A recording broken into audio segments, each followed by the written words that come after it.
Wrap it up, wrap it up. Ladies and gentlemen, welcome to the Culture Project. We got a huge guest in the building today. I'm talking huge, and I'm not talking pants. So listen to this. I'm going to toss it over to my co-host, Lilo, and let's go, baby. Ladies and gentlemen, the guest that he is talking about is a wonderful human being. Yes. Who's got a great story and is doing amazing God's work. Yes. You are doing God's work. Yes. Ladies and gentlemen, Vic the Good Boss. Yes, Thank you. sir. Okay? Appreciate it. Vic the Good Boss. So, no better way than you. You got an amazing story. You really do. You're helping so many people. And, I was at that point in my life when I needed that kind of help. So I can appreciate what's going on with you and the people that you're helping vicariously because I've been through it. So, just tell us about, tell us, where'd you grow up? You grew up in Boston, Massachusetts? Yep, grew up in Saugus, Mass. Okay, so tell us about your childhood and, Yeah. So, I guess I grew up as your normal kid. I hung around with my friends. Some of them were good, some of them were bad. My parents split up when I was maybe 12 years old. Oh wow. So I didn't have my dad. My dad was in the picture in the beginning, always there for me about sports and this and that. Yeah. Really grinding me hard. And then once he left, I feel like I didn't have him grinding me hard anymore. So I feel like that led me just to do whatever the fuck I wanted. I can swear, right? Yeah, Oh, yeah. of All course. right, cool.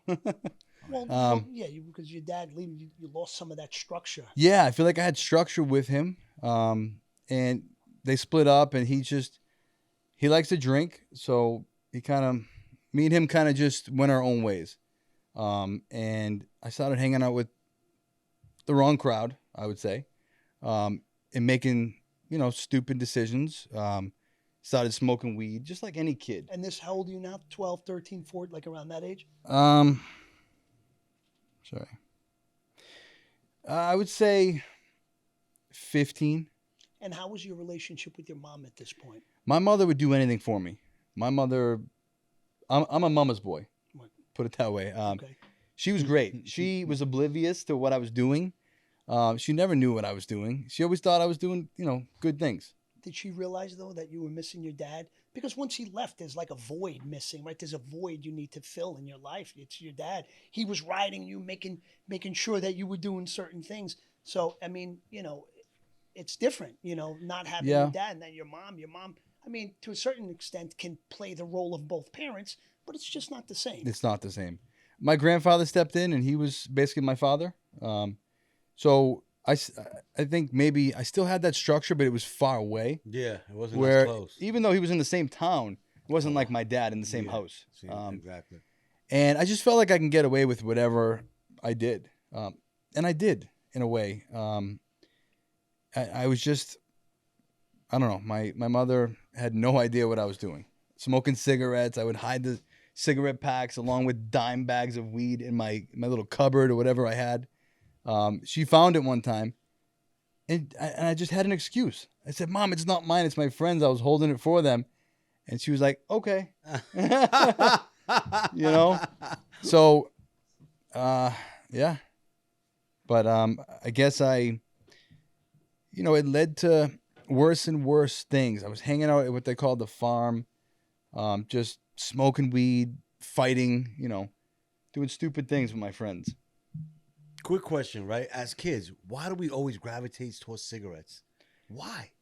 I think it's that first drug that's legal that you can do, and it's great. It's it's illegal to smoke because your age. Yeah. But it's not like illegal where you have to hide it from the cops. Yeah.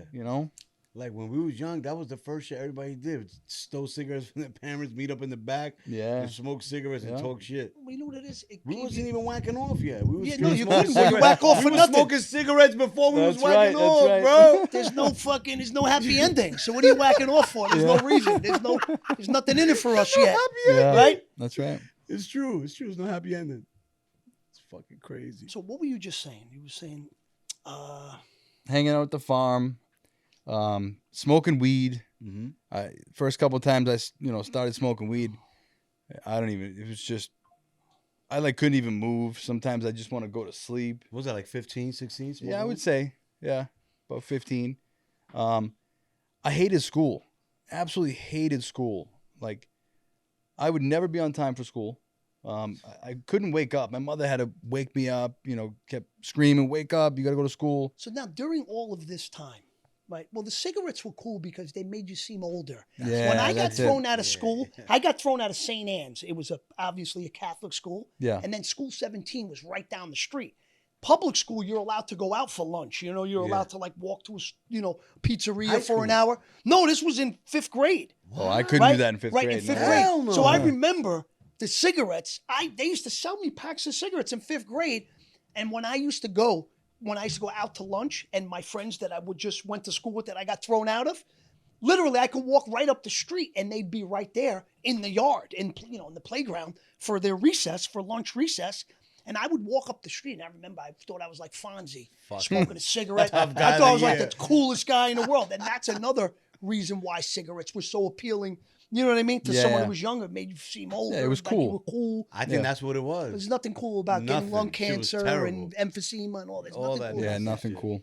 But now, during all this going on, right? You said were you missing your dad? Was a lot of your behavior motivated by the fact that you missed your dad? Maybe you were smoking weed and stuff, maybe to like kind of forget about missing him. and Yeah, stuff maybe like that? trying to numb the pain. Right. So was 'cause that something that you did at that time? I would say so. I mean, I was young. I guess deep down, I did miss him. But it's also thinking that he's not around. I know I can get away with it because if he was around, he would slap me. Yeah, I was about to ask you that. So Yeah. if he was around, how would it been different? I would have been scared shit if I got caught by him. Yeah. So that's why, with him not being around, I knew I can get away with it, and I did. So So if he would have found that stuff instead of your mom, he would have wilded out. oh my God, yeah, Yeah. yeah, I would have been in pain, definitely. Okay, so when did you start getting in like, real trouble? I would say after I dropped out of high school. Okay. I dropped out in 10th grade. Like I said, I hated high school. I couldn't sit there and function. School just wasn't for me. So I would say that's where it started. I was hanging out with the friends right before I dropped out, smoking weed at the farm or whatever. And then I told my mom, I said, Mom, I want to drop out. I want to start my own business or get a job, because that's what I did first. Got a job. So I dropped out and, did the right thing. When did you discover doing harder drugs? Because you said you were smoking the weed and the drinking, stuff like that. But when did that progress to something worse? So I would hang out in a town called Linfield. That's where the drugs kind of came around. I think my first time I did a line of coke was on my birthday, May 5th. I was probably 17. God damn. I would think. I would say 17. And that's where the hard drugs started. And then, I ended up loving it. I was going to say, did you love it the first time? Yeah. Of course you did. It's like, Yeah, it was weird. It was a weird feeling. I feel like I didn't feel anything like bad from it. So that's why I loved it. I woke up the next morning, I felt skinny, which was weird. I'll never forget that. I did a line of coke, and when I woke up, I just felt wicked skinny. In overnight, which is weird. well, So it does do a lot to your heart. yeah, And, when I could literally see my arms get smaller throughout the night. yeah. When Yep. you're sniffing, because you're, you're Yeah. in that heart and you're not eating. That was that shit. What are they taking now? What was that? People to lose- Ozempic? That was Ozempic. Ozempic back in the Yeah, day. that's true. Nigga said I woke up, I felt skinny. So that was Yeah, we had a housewarming the other night at my house. Yeah. I spent like $400-something on trays of food. Half of the party's No on one ate. Ozempic. Nobody ate the food. I still got chicken franchise in my thing. But Yeah. okay, so you started gravitating to the harder drugs. Yep. You dropped out of school at this point, Yeah. right? So Yep. what were you doing other than doing drugs? Did you still have a job? Were you still working? Were you still responsible enough? Yeah, to I keep a definitely. job? Yeah, I think I had my first job when I was 15, maybe at Sears, and then I worked at Dunkin' Donuts and then Prince Pizza, and then honestly, I mean, my memory's so bad. You was a functioning addict. Well, it wasn't. It I'm wasn't. fucking with you. Yeah, it was nothing then. Yeah. To Still a baby. me, I was still a You was baby. Still a baby right there. But yeah, I would say when I was 17, that's where it really started. And then it just took off from there. I was getting it every weekend, hanging out with that same crowd, going down to Florida with them, just doing stupid stuff. And I know you mentioned, I read something or saw something that said eventually you started selling drugs. You started selling cocaine. Mm-hmm. How did that happen and why did that happen? Do you feel that your appetite for the drug got bigger and you needed to start selling to be able to afford what you were doing? Yeah, I think I would say that I stopped working once I was doing all that. And then I said to myself, all these people are doing coke. Why not, sell it to them? Why not supplier. supply? Yeah, why not get it for free? And that's what I did. I would get an 8-ball and I would sell whatever I needed so that I can have my 2 or 3 grams, whatever, and a little extra cash too. So that's sick though, man. Yeah. Like us as junkies, like Yeah. I will buy the whole bottle of Percocets, right, to make money. I will get a good price on them. I wouldn't even never make no money. I took everything. yeah, I'll do 90 fucking pills in 2 days. I made money in the beginning. Yeah. And It's got always like high. that in the beginning. But then slowly, That shit I didn't takes you. even realize that it started just taken away from me. That shit took my father from me, cocaine. He never Yeah. raised me nothing. He was outside. I would bump into him like we're regular best friends. Yeah. And like he never was in my life, me or my sister. Mhm. I still hold a grudge for that shit. But Yeah. that's my dude. You always will. Yeah, you know what I mean? But I was fucking with them the other day, last show. I was like, I fucking hate my father. This, that. I was talking wild shit. Yeah. And then I told him, like, take that off the podcast. If we put this on Facebook, my family's gonna disown me. You know what I'm saying? I was like, I fucks with my pops, but I'm a little mad at him. No, we good because we talking the truth here. You know what I'm saying? So I love my pops. That's my guy. Yeah. You know what I mean? But I'm definitely mad that he wasn't in my life growing up. I wish he was in my life. Because the time that I did get to spend with him when he moved in with me, when my mom moved to Puerto Rico, she left me the apartment. So he moved in with me. I'm like, come on, come stay with me. Rent was only $700. He'll take care of that. So I was chilling. I'm living for free. And me and him became the tightest, watching baseball together. I started smoking weed with him. I started smoking weed at 18, 19 with my dad. I was a good kid. And yeah, man, those times. I wish. Imagine. Are you sure about that? Absolutely. I was a good sure kid. about that? Absolutely. The worst thing I ever did as a kid, I stole from a blind kid. And This kid had all the Jesus toys. Christ. and he burns Yo. garlic. And he burns the Wow. garlic too. Yeah, so listen You to can't- this. This kid had every action figure on the fucking planet. Oh. So his mom's invites us upstairs to play, bro. I'm from the bottom. I'm like 10, 11 years old. I don't have no action figure. I'm like, the kid's blind. Respectfully, what is he gonna? He ain't gonna miss these guys. Everything feels and looks the same. Yeah, that's I went shopping, bro. Oh I my took like God. 15 figures. They should have cops come Yo, through the door bro, and lock the you up. mom, she Somebody go never make a invited call. us Go make again. a call. She never invited us upstairs again. And I remember when they used to come home and park the car, we used to, hi. They used to always wild out with us. One day they came in, parked the car, same shit. We like, hey, looked at us in disgust. But they never told us. We know you still. She knew. She had eyes for everybody in the house, the mom. And she probably had ring She had cameras to. before they was out. So they was counting everything. I felt like shit. I think about that shit. I tell that story all the time to this day because I was a scumbag at that age. I think we all do something, fucked up in our Yeah, life. absolutely. Definitely. So you were at a crucial age when all this was going on, right? Your Yeah. later teenage years.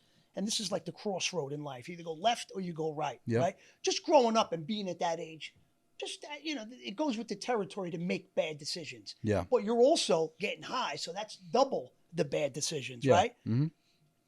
And I read somewhere eventually that landed you in prison, correct? Yes. Yep. Okay, so tell us about that. So I got caught selling. It was a set up, controlled by, and cops came in my house, raided my house, and they found, I think I had like just over 28 grams or just under of OC 80s, and obviously I started selling coke, but then I went to the 80s because there was so much you money. was around for the 80? Yeah, I was around for the There 80s. was a big demand for them. Oh my Everybody God, was it was doing I was getting them for like $25, selling them for $80. Yeah, they were going for 80. You were selling the 80s for 80. Yeah. That's crazy. Yeah.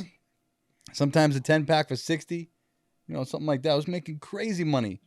So I think that's where my drug use picked up because I had so much money. I was making like $7,000 a week just selling the 80s. And that's when I was getting an 8-ball of Coke or 2 8-balls of Coke, getting hotel rooms, supplying everyone that was hanging out with me, partying for weeks. I would get hotel rooms on Route 1 for weeks. I bet. Yeah. I fucking bet. And then, Turn it I'd up. go out every time I sobered up, done doing the Coke, whatever. I'd go out, make some plays, go get more Coke, come back and just get fucked up. It was crazy. And I told my mother I was just sleeping out, at my friends' houses. because I was still young doing all this shit. But you were making a lot of money. Yeah. And that's, that was back then. You were a young guy. So it showed right there that you did have a head for that kind of stuff. You did have a head to make money. Yep. I was always interested in, making money, doing something to make money. So I started out by doing the wrong thing, selling drugs. And then later on, did the right thing. Right. So how was your prison experience? And how did it change you? What did you learn in prison that forced you kind of to come out being to be a better person? I learned a lot of respect in prison. I feel like I went, before going into prison, I obviously had respect. I was always a good person. But going in, it just, it was a total different wheelhouse. I learned a lot there. It's hard to explain. I just see everyone and what they're in there for, and it just made me think. It's like, holy shit, there's so many different types of people in this world. What they're doing for a crime or whatever. So I also learned to, when I got out, never ever go back. Never do this, never do that. People are telling me stories how they make money, they scam this, they rob banks, this and that. So I'm saying to myself, I'm never going to do that shit. So I learned all the bad stuff. You did have a legal business, right? You had a landscaping and mason business. Yeah. Prior to being incarcerated, correct? And you had a nice little clientele, right? Yeah. So when I got caught, I was on bail for 3 years. Okay. So out on bail, I tried to do what I could to do the right thing. And to keep that business going. Yeah. Well, yeah. So that's what I did. I started the business and just kept on doing the right thing to keep it going. But then, it just fell out of my brain. Like, it didn't dawn on me that I was looking at jail time. I was about to ask you that real quick. Yeah. Did you know you was going to jail, or was it like one of those deals? If you do good, you might get a chance. So I knew I was looking at a 5 to 7 prison sentence, 5 to 7 years. Okay. But they told me if I show good, do good while I'm out there on bail, because we kept fighting the case. Yeah, I see that 3 years. Yeah, every month I was going to court. Wow. And that's when I decided to start my business and just show good. And that's what I did. I did so well. I was doing so good. But then it just fell off of my brain. Even though going to court every month, it wasn't a refresher after a year. So then I started going back to partying because I missed it. I had to stay away from those friends for a little bit, but then I went back to them. Yeah, and the wheels of justice were just turning so slow, right? Yeah. Sitting there and... Yeah, I wasn't selling as much because I got caught. I was so scared. So, slowly I was just back into the coke. And then eventually I got caught again. Word? Yeah. I got caught out on bail. And so that's when they made a deal. And they said, you send him in right now, he'll do a 2 to 3 year sentence. Okay. So I said, all right, let's do it. Yeah. Yeah. So that's what I did. Okay, so you probably would have got probation in the beginning. Because you was doing so good. You had the business doing good. I think my lawyer at the time told me I still would have done time. He was thinking at under a year in county prison. Okay. So, county. Yeah. Okay, not prison. You went to prison. Yeah, I went to state prison. Started off in Walpole. Okay, so you had that clientele, but when you went in, you had to let a lot of it go, right? Yeah. So when you came out, maybe you had a handful of clients left. Yeah, just a handful. Handful of clients, but you still had something, right? Yeah. Mm-hmm. You still got something. You still had something. And then you discovered TikTok, right? Yeah. Okay, and that changed your life. Yeah, I would say for a different reason. Because now I can help. I get to help people. I get to give back, my recovery. So tell us about that. How did it start? What was it? You challenged one of your employees if this gets so many likes? Yeah. Or how did that happen? Because I heard that, and I think people would really love to hear that. Of course. Tell us about that. So I just made videos of my employees, buying them lunch, buying them coffee. Then it just turned into like people were challenging me. Like you said, they were challenging me in the comments saying, I bet you won't get your guys coffee today. I bet you won't get you guys lunch today. And so I took that comment, I read it, and I did it. But I also asked for likes too.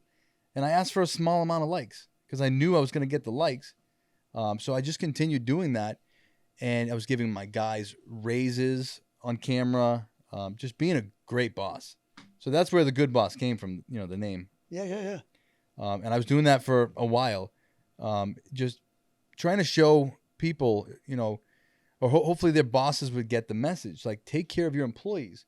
Without your employees, you'd be fucked. Pretty much. Yeah. Right, and you want them to do the right thing when you're not there. Correct. And if you're taking care of them, they will do the right thing. They will. Unless they're fucking nuts. But yeah, some won't. I've had a few, take advantage of me, and then I just had to let them go. But the real ones will take care of you. They'll be there for you. So I feel the same way about followers. Without your followers, you ain't shit. That's right. Yeah. You know what I'm saying? So a lot of people act Hollywood with them, even act Hollywood to follow somebody back. Oh, yo, I'll DM you, leave you, it's my mom's birthday. That's people right. are full of shit. They get these followers and they become celebrities. Yeah, the head gets big. Yeah, without these supporters, your fucking message wouldn't be spread. That's right. So you got to treat these people like gold. These are your fucking investors. Yeah, your followers 100%. are like your investors from your network or something. You know what I mean? Y'all keep the world moving together. That's right. Y'all work together. You just spreading the gospel. You know what I'm saying? Yeah, 100%. So that's how we look at it. That's how I look at it. And I also do my videos in hopes that other people, will be inspired and do the same thing. And it's been working. No, I have absolutely. proof. People DM me.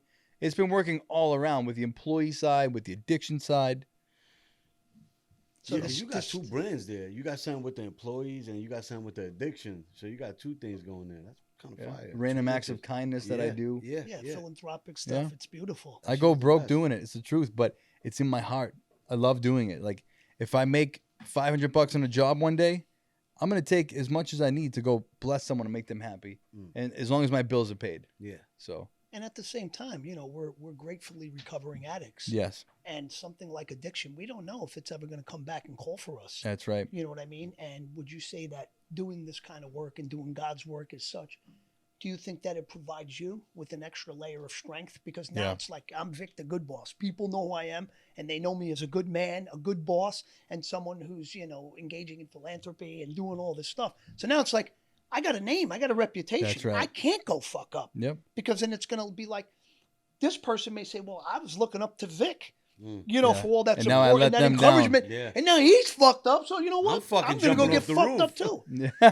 You know what it is? So there's something called the Good Project, right? Yeah. What is that? Can you tell us about that? So after the first person that I helped off the street, he was a homeless man. Okay. I helped him get clean and sober with the help of many other people. And, we all came together to get him treatment. And once he was in treatment, I'm thinking to myself, like, all right, this is getting bigger. Like, more people are reaching out. More people want help. So I said, how can I help more people? And that's when I said, let me start a nonprofit. And that's what I did. I figured out how to do it. I, went through all the legalities, whatever, and I did it. It took me 3 months to get my 501c3, which was awesome. When I got that, I was like, holy shit. High school dropout, went to prison. I have a nonprofit. Like, I was like, what the fuck? So Ex-drug addict, 501(c)(3) is something that allows you to have a nonprofit? Yeah. It's something that allows you to take donations, do right with them, help people, whatever you're set up to do is what you can do. And only for that purpose Yes, should the yep. funds be allocated, right? Yeah, and you don't have to pay taxes on it, so Okay. which is good. You can use all the money, and that's what I do. I don't take a paycheck. I mean, there's not much money in there right now. Right. But whenever there's donations, I don't take a paycheck. I don't take money for myself. I give it all out to doing what I have to do. You pretty much got a church. Basically, yeah. Yeah, you got a church. Church on social media. Yeah, on church You're on not social media. only help That's fire. to get them to clean Fire. themselves up and get maybe a place for them to live, but you also take it even a step further and you help them get jobs and everything like that. Yeah. Right? Yeah, everyone I help, my goal, was to help them with whatever they need until they're on their feet. And, don't get me wrong, at one point there was a lot of people I was helping, so I couldn't be there for everyone. Right. You're just one person. Yeah. That's why but- Santa has elves, bro. That's right. Right? That's right. So now I'm grateful for like the people that I've helped that are doing well to this day. They help me with what I do. Like Bobby, I brought him here. He's Bobby's a good guy. Yeah, he's awesome. And there's so many others that I've helped that are still there for me. They'll be there for me. But it's, it's like a little army that I kind of built. Absolutely. So How long you been home, Vic? from prison, Yeah. end of 2013. Okay. So And how long you got clean now? He's got over a decade home. Wow. yeah, And how long you got clean? coming up on 13 years. God. Thank you. Appreciate Yes, that. brother. Yes. Thank you. Yeah, February 24th, 2012 is And when ladies and gentlemen, I don't know. This motherfucker sold 80s. I'm sure he did one or two. If he did 80s and came back, anything's possible. You know what I'm saying? So y'all out here doing 10s and then going automatically to sniff fentanyl. Yeah. This nigga did an 80 or 2, and he's right here looking good, puppy. So, I mean, I know come you're on, helping don't so lose many hope, people. y'all. What challenges do you face in your outreach effort? Is there any challenges sometimes that maybe can discourage you a little bit? Like, what am I doing? Yeah, when people that I've helped have turned back into drugs, some turned back into them and then got clean again. Some are, just back on them for good. It breaks my heart. But I know, regardless, I'm still here for them. Whenever they're ready, I'm ready to take them on and give them the treatment that they need. Because like my biggest thing is when they come out of treatment, to give them, groceries, get them a haircut, give them the necessities that they need to lift the weight off their shoulders with money. So that's a big concern for everybody. Yeah. So when people come home from prison, this and that, it's like they go back and the recidivism rate is so high. That's right. Because there's no jobs. Yeah, I they have financially nothing. can't fucking support Some myself. people feel more I go back in comfortable there, I get inside. 3 hots and a cot, I get whatever I get a steak shop Yeah, for you're if I need a comfortable. new shirt. Yeah. Everything That's right. I got, so it's like, what am I doing out here? Yeah. That's better Let me go inside. back. Yeah. You know what I mean? That's sick. And the biggest reason is they can't, they just don't have the means to support themselves financially. It's just sometimes, and people like shit on you. That's There's right. no emotional support. There's no financial support. So what you're doing is really beautiful, man. I was in prison. I came home and I was an addict. And you know what I mean? Yeah. And, people like you are gold because no one else understands addicts unless you've That's been right. there yourself. That's right. You have to go So down you're that doing- road yourself. Yeah, man. It's like, Yeah. like the gentleman we were speaking to before, he was saying that he was a person never did drugs. I know how you feel. I know. No, you don't know how No, I you feel. really don't. You never No fucking way. smoked a joint. How the fuck do you know? I was Yeah. climbing through people's windows in the middle of the night. I don't know if they got a baby in the other room going to rob their house. There's a guy waiting behind the door to shoot me in the head. Yeah. You know what I'm saying? Until You you've have been in no that- idea. Yeah, you don't know what that is. He was saying some shit earlier that I felt like crazy, like it made my hair stand. He said when he came out of jail, he was lost. Yeah. Right? So my boy did 5 years, came home. I go pick him up at the train. I go pick him up at the bus. Never been a drug addict, nothing. Dude, this motherfucker was lost. He was skinny, lost. I never seen my best friend like that. This was a big dude. This motherfucker looked like he was shook. Just wind blowing by him. He's like, and I like that shit. When you said that earlier, that shit made my hair stand. Cause I seen my best friend when y'all was saying that shit, like scared. Yeah. And that motherfucker wasn't scared of nothing. Yeah. When I think I told you guys in group, I was in there and I was big. I was eating soups, working out every day. And then like right before I was getting released, I ended up doing cardio and I came out skinny. Yeah, it was weird. I don't know why I did it. I mean, I guess I wanted to get cut up. Yeah. But I ended up just getting skinny. I lost all that, all the muscle? carbs and muscle that I put on. I was pretty big. And when you were inside, yeah, when I you was got inside. really big. Yeah. Yeah, as we spoke about, like, you're because of that maybe sense of fear because of being in that dangerous environment. Yeah, you want to be Our big. testosterone automatically goes up. That's right. It's like a defense mechanism Yeah. that, just innately and subconsciously happens when you're locked up. Mm-hmm. So that's why so many people do that. Not even because they want to be, because they got the time, but it's more than that. It's deeper. Yeah, Your there is more. testosterone goes up. So you want to do that. You're not going to go fucking gravitate to something. You know what I mean? You're going to gravitate to that because that's what testosterone is. It's the male hormone. You know what I Yep. mean? So, and then you said you came home and you burned it all. Yeah. I came out, small. And then I just came out like nervous. Like I went to my family's house. They had a party for me, and I wouldn't say party, but like a gathering. Yeah, like it. And I walked in there and I was so nervous Yeah. because I didn't see, them for a while. So prison definitely does something to you. Absolutely. It changes you in many ways. Especially if you go to the hole for like 6 months. Yeah, I never went to the hole. 8 months. Yeah. That shit- But it definitely changes you. No, it changes. Yeah. You're institutionalized, and then you got to come out and you're not institutionalized. So you got to change again. Yeah, it's like get back to normal. Yeah. instantly. Yeah. Well, you've adjusted to not having control, to going into a controlled environment, That's right. to now going into a not controlled environment again. But now you got that little dirt on your name. You got the record. That's right. So now you got to be correct. You got to be careful to go out and do something stupid Yeah. because now the consequences are more dire. You gotta be You're an gonna fucking go. outstanding citizen. Yeah, That's you're right. gonna, you know what I mean. You Anytime can't even scream at somebody today. You fucking tell somebody go That's fuck right. yourself. you got a You're locked record, up. you're Yeah, done. it's serious. Every time I got pulled over, I was nervous, And some cops, way back then, they did hold that against me. You know, they pulled me over, and I know that they're reading my record, you know. But down the road, once I had, you know, a bunch of time under my belt with not even a speeding ticket, some cops would pull me over and say, "Nice work. Keep it up. You came a long way. Nice work." And now I get the cops. They're all my friends. Yeah. You know, from all the stuff I'm doing in my town, like I'm friends with a lot of cops. So I got nothing against them. You're damn councilman. Yeah. Do they support you? Yeah, they support me. Absolutely. Do the cops support and Yeah. stuff like that? Because obviously that's their main functions are to protect and serve That's right. their communities. 100%. And if they're supporting you, who's doing something good, they would be serving their community through Yes. you by supporting you. Mhm. You know what I mean? So what do you plan to do in the future? How do you want to keep this going? Are there, you know, do you want to what do you? Well, I want to build a team. Okay. You know, my team now is really me, some of the guys I've helped, like I said, Bobby. I want to build a bigger team, people that I trust. I have a hard time trusting people. I have a tattoo on my body, trust nobody. It's just a thing that I've always had my whole life. But I'll give someone a chance. Like, I'll give them that temporary trust. It's weird. It's fucked up how I say it. But it's like, there's so many people that are out there to burn you. So I try and give them that little bit of, you know, trust or whatever. But it's like, I don't fully, entirely trust, you know, someone until they've really proved me, you know, their time. So, but my goal is to build a team, help so many people. I want to help at least one person a month completely change their life. Like, go from homeless to successful. That's my goal. Long term, like, with your drive and passion, I could see you doing that shit once a week.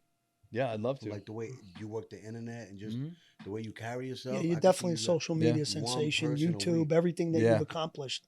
Yeah. It's really I amazing. can see with my And own it's all eyes. for beautiful things. It's all for That's great right. things. Natural. What advice would you give someone starting a nonprofit or going that, you know, that way and taking that road? I would say make sure you're in it truly to help people For the right reason. for the right reasons. I'm trying to think what else. Be prepared. It's not easy. You know, you can't do it alone, or you can do it alone, but you're going to be stressed out. I had a friend, right? He told me, he's an old guy. He told me, yo, anything that's worth having never comes easy. I'm No. sure you guys heard that. 100%. So I don't know if I'm saying it wrong or right, but anything that's is like worth having, it don't come easy. No. So like all that drug shit, all that money, that shit is hot garbage. It comes, it goes. You know That's what I mean? right, yeah. But anything that's worth and it's hard, you're gonna bust your ass to Yeah. get it, and Well, you're gonna bust your ass to Things keep that it. bring us instant gratification seldom lead to long-term happiness. That's what I was 100%. looking for. That's right. You know what That's I'm what saying? I was looking for. So- You know what I'm saying? But You that's hit what it it. is. You got to work hard, Yeah, and when you you have work to. hard to achieve and to earn what you've been setting out to do, you appreciate it so much more. Oh my God, yeah. That gives you that feeling like when you're working Definitely. out, bro. Yeah. And it's not, you're not even, Yeah, you it's just, that adrenaline. yeah, I was getting that shit when I got clean. And I was telling you, I was just trying to lift the obsession of opiates, right? So I wanted to stay busy. Walking my dog, not even a mile, the corner and back, that shit was giving my testosterone. I was like, I felt good, like I was taking over the world. I just walked the dog. Little bullshit, fixing the bed, putting the pillows back in order, doing my laundry, Yeah. little shit. That shit had me high Yeah, off life. you know Yeah. what it is? Just staying busy. It's you're feeling good about yourself. Yes, So that's yes. like intrinsic motivation. It has Yeah. that intrinsic value. When you feel good, when you feel like a piece of shit junkie, it's very hard to go out there and spread positivity. You got You're nowhere miserable. Yeah, you are inside miserable. for that to come from, you know what I mean? But when you feel good, man, you do good. Yeah, it's a new high. Yeah. It's my high. And that's Yeah, why I I that's get high why every day. Hell yeah. that's why You know? For free. Yeah. in recovery they talk so much about service. When Yeah. you're serving others, you feel good about yourself. That's right. To be able to do that, and that has intrinsic value. And when you do good, I mean, when you feel good, you do good. Yes. And then it's like hurt people, and that people that you're hurting could be you. That's right. You could be the person you're hurting. But if you're not hurting and you're feeling good, you have no reason to hurt yourself. Yeah. Right? I'm not hurt, so I'm not going to go fucking hurt myself. Mhm. You know what I mean? But that's the same thing with everybody else. Everything starts with us. Self-love. You can't love anybody unless you love Yes. yourself. But man, you're doing some really. Let me ask you this. I wanted to ask you this. you said that your dad, you know, like when early on in your life, your mom and dad split. Is your dad part of your life now? No. He's not. Nope. How about moms? My mom, yeah. She's my best. How your love my dad's mom. alive though, right? Yeah, he's alive. Okay, so He's an you don't- alcoholic. Okay, so you don't see him at all? No. I try to speak to him. Do you ever try to help him in the way that you're helping others? No. I part of me would love to, but I've tried so much to even just reach out and talk to him, and he's still stuck in his old ways, and I don't want to hear it. It's negativity. I know he's not ready for treatment, so it's like I don't want to try it. When he's ready, maybe he'll reach out. He knows what I'm doing. He's said before, he's like, I see you all over the Yeah, I was gonna say, whatever. is he aware of what you're doing? He's aware, but Is he proud of you? Did he ever express, "I'm proud of you, son"? No. Or he's in his own. He's in his- such his own dark place Yeah. that there's nowhere he can congratulate you Yeah. because of where he is. He's so old school. Like he called me up, he's so messed up. He's like, I see you out there doing this stuff. Now I remember. He's like, you're using my name. That's my name. Because we have the same name. Vic. So he's so What, they fucked called up. him the good boss too? No, it was Victor. No, I know. He's so fucked up in the head that, he said that. He's like, you're using my name out there. I forget exactly what he said, but something along those lines. He's got some mental health issues going on. I hope one day he addresses it, but I How old wish is him your the dad, best. if you don't mind? He's got to be like 65, maybe. Oh, he's a young guy. That's think- fairly young. Yeah. Maybe not back in the 70s and 80s, because when oh my God, he's old, 60. You know what I mean? Yeah, But yeah. now 65 is nothing. Yeah. I'm almost fucking 50. You know what I mean? But well, maybe one day he will get it. Yeah, he's still my dad. No, of you know? course. And I know you would want him to be, as sober as possible and Yes. part of your life again. Yeah. But I know I understand your stance to be able to go try to help him, and then just to see that he's still the same person. It's got to fuck you up. Yeah. Like, this is my Of dad, course, and he yeah. just doesn't want to change. He Mhm. doesn't want to change for me. He just want to change for himself. Yeah. So I know, and I understand, you know what I mean? You can only help someone so long and, That's for right. so much.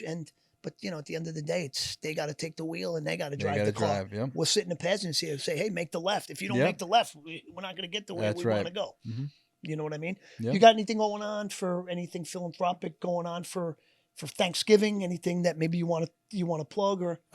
There's a toy drive that my buddy in California, he's holding. I don't know the exact date. I think it's December 7th or the 13th, giving out toys to the community for, kids that don't get Christmas as nice as most kids get them. Absolutely.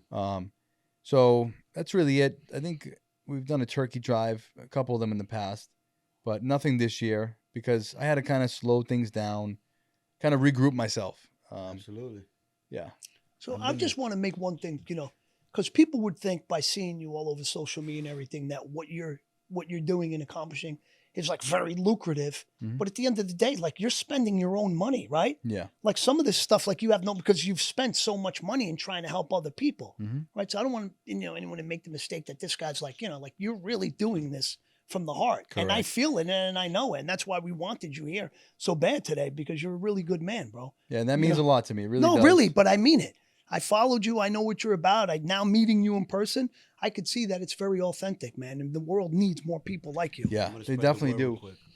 Hey, listen, Victor the Good Boss is not doing this for the likes, the comments, maybe the reposts. Yeah, so you can help him spread the message.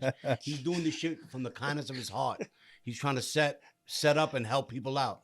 So if you see him on TikTok and you're not following him, make sure you follow him, Lilo, the Culture Project, and everybody associated with this and with whatever Victor got going on. He's not doing this for likes or to fuck bitches. He's doing this because he really cares about people and he wants to see people. Yeah, do like better. you, right? You know what I'm saying? I'm So you fucking- help me out one day. Yes, I will. I You will. could take Loopy. You'll be opening your window. You'll be told, "Come here, you need somewhere to live." I mean, but Come if on, kid, anything- I got you. If anything, Come on. you catch me by dunking. I'm like, Yeah. Are you getting high? No. Yeah. No, I'm not getting high. He's gonna smell like fucking burnt garlic and fucking this guy. yeah, man. But just make sure y'all follow my man. He's Victor doing Good God's Boss work. and Victor Good Man. Yes. I appreciate you all. Thank you, You know- for having me. This is awesome. Is there anything you want to say? Anything else you want? Maybe something you want to say to your dad? I don't know. The only thing I guess I want to say in general is if you have the opportunity to do good and it doesn't cost you anything, hold the door for someone behind you. Ask someone, hey, how's your day? If you see a homeless person on the side of the road, say, how you doing? Can I get you something? You don't have to give them money. I know it might be scary to roll the window down. Maybe you think they're going to do something to you. But if you can do something kind, I would ask you to do it.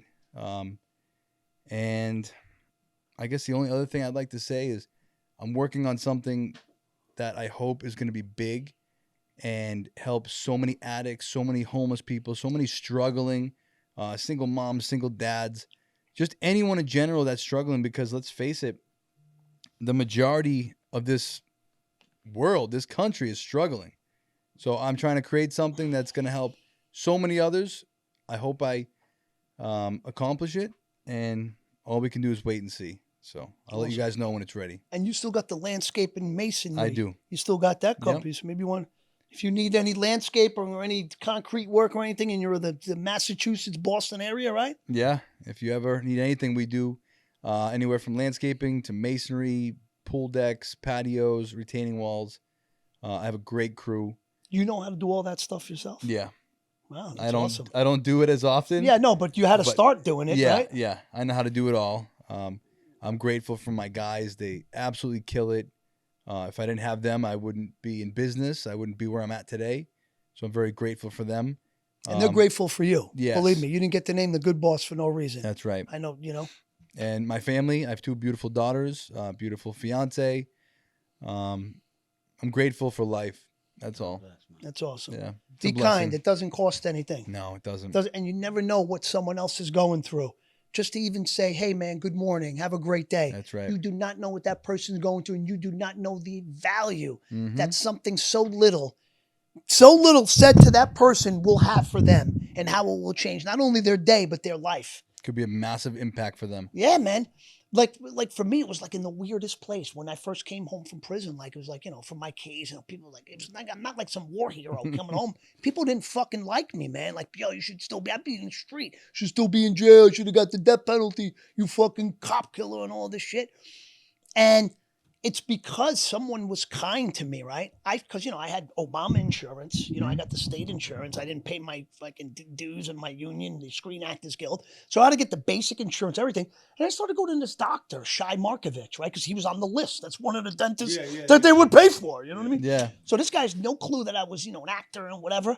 But he was just a nice guy where so many other people were shitting on me. Yeah. And because he was kind, like there were so many days when I first came home, because people were shitting on your social media, you should be dead, you scum. It was so easy to just pick up and get high again. Oh, yeah. You know what I mean? But then I started going to this dentist. This guy had no clue who I was. He was just a good man. And he treated me with respect. And then when he found out, he found out. But I did a whole thing in front of all, because it's part of this big dental group. And I spoke in front of the whole group to tell them, this guy's a fucking good man. That's awesome. And because he's a good man was a big reason why I stayed sober. I used to come home from the dentist. It wasn't just fixing my teeth to get a cleaning. It was more of an experience. Yeah. It was a confidence instilling experience every time. Like, oh, maybe I'm not a piece of shit. Because you know what it is?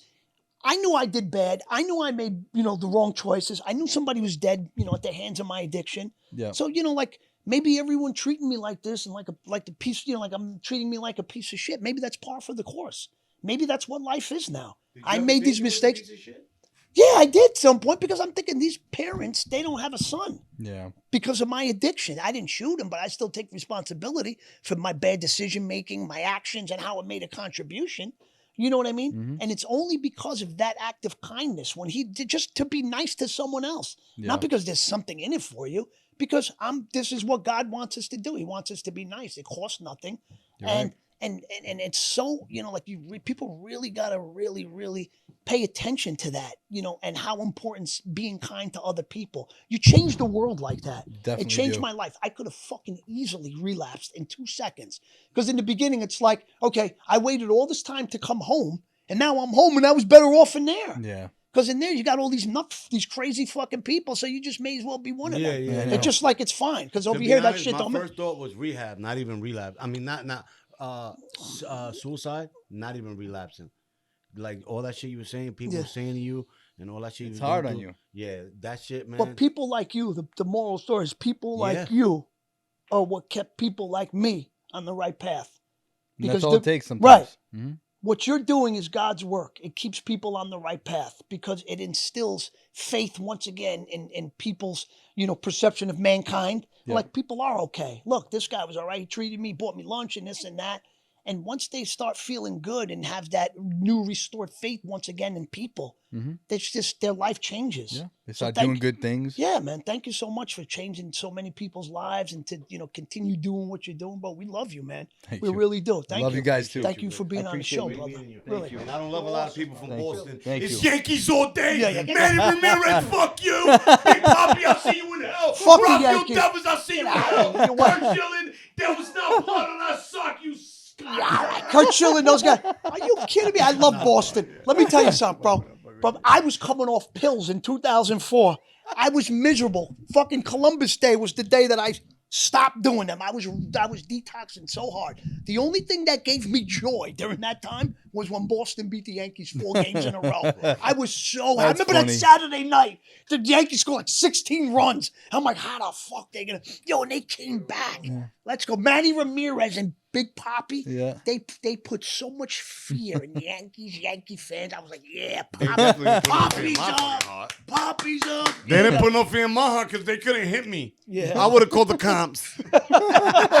Thank you again, brother. Anything Thank else you. Anything else you want to say? No, that's it. All I right, appreciate happy you guys. Thanksgiving to you and your loved ones. Likewise. And everybody in your group and everything. Likewise. Bro. Happy Thanksgiving. Always, baby. Happy Thanksgiving. Happy Shouts to holidays. Boston. Shouts to And you. likewise. Just everyone don't let else. him do the cooking. I know I said this 7 times, but he burns garlic. Puerto Ricans are usually known for burning the garlic. That and All hot right? water. So if you smell burnt garlic, there's got to be a Puerto Rican somewhere in the area burning the garlic and person responsible for that. All right? The burnt garlic kid. That's it, I guess, right? Gobble, gobble. Gobble, gobble. Great show, y'all. Let's All right? get it. Be safe, everyone. All right? God bless. Thank That you. was awesome. Yeah, that was great. Yeah. Should we stay in the chairs? You want the mic or not?